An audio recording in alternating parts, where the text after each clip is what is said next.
So the first recipe that we are going to be starting with today is going to be the white pineapple crisp. So first off, we're going to start by taking the 4 cups of pineapple.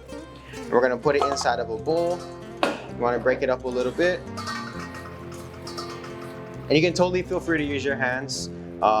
It helps to incorporate a lot of the ingredients a little bit better. So we're going to move this around. And right off the bat, we're going to add in our honey. And this is just going to help to add a little bit more sweetness to the white pineapple to balance some of the acidity. So we're going to get that all in there. Okay, and then next we're going to add in the cornstarch. So you can just sprinkle that right in. And this is just to help the pineapple stick together so that when it bakes, it all kind of comes together rather than just falling apart, you know, when you pick it up with a spoon. And then we have a little bit of brown sugar here as well. That's going to help with caramelization. So it's going to give it that nice golden color on the bottom once it's done. And we're just going to mix it all in until the pineapple is evenly coated.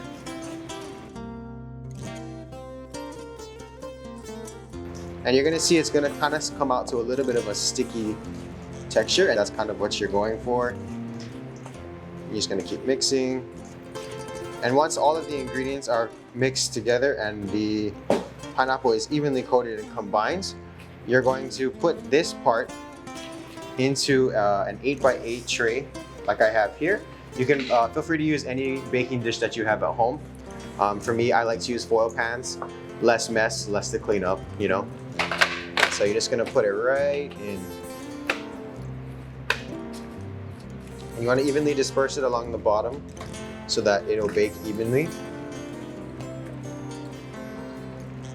And then for this next part, we're gonna do the crumble that's gonna go on top.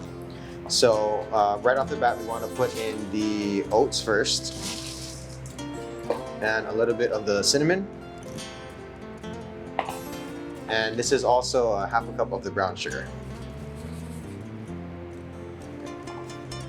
We're gonna add in the half a cup of butter. And what you wanna do is, you're gonna break apart all this butter that I cut into cubes. You're gonna start to break it up.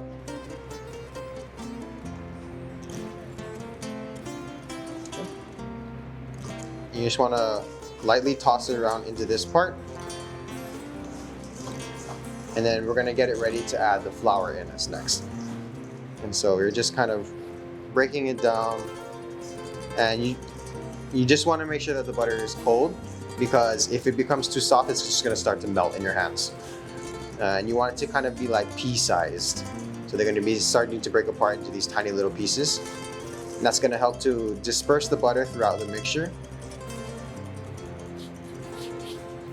What we're gonna do next is we're gonna take our flours and we're gonna add them in. So I'm gonna do a 50-50 mix of a 1/4 cup of all-purpose flour, which is gonna go right in.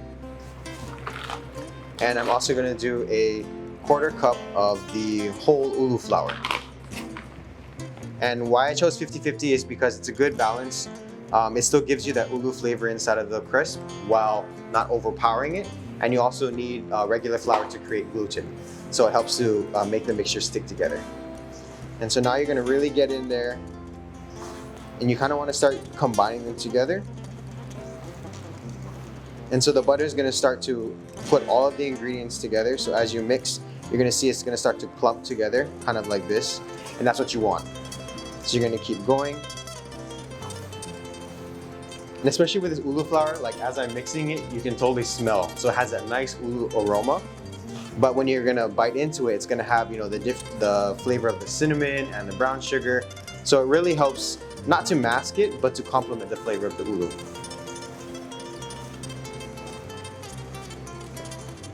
So every now and then you kind of want to like crumble it like this, which just helps to break up some of the butter back in.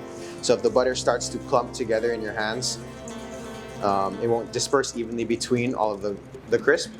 So you just want to rub it between your hands and it breaks it up.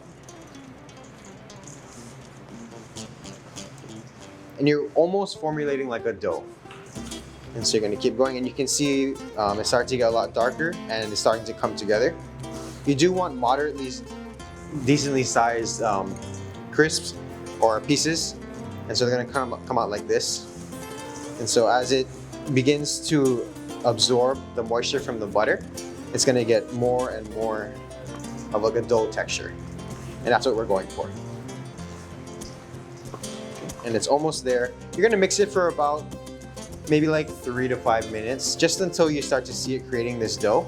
Because once this dough is created, you can just break it over the top of the pineapple. And it's pretty much there.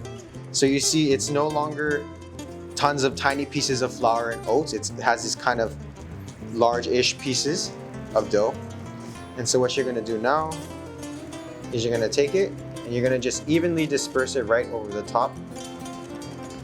And don't be afraid to, if there's like some big pieces, some small pieces, as long as it's spread out evenly over the top, it is okay.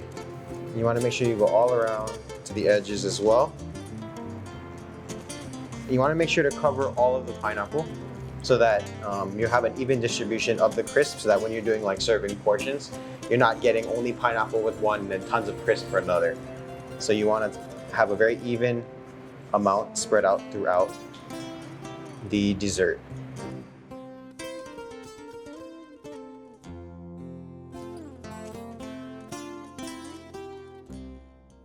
It's very simple, but it tastes delicious.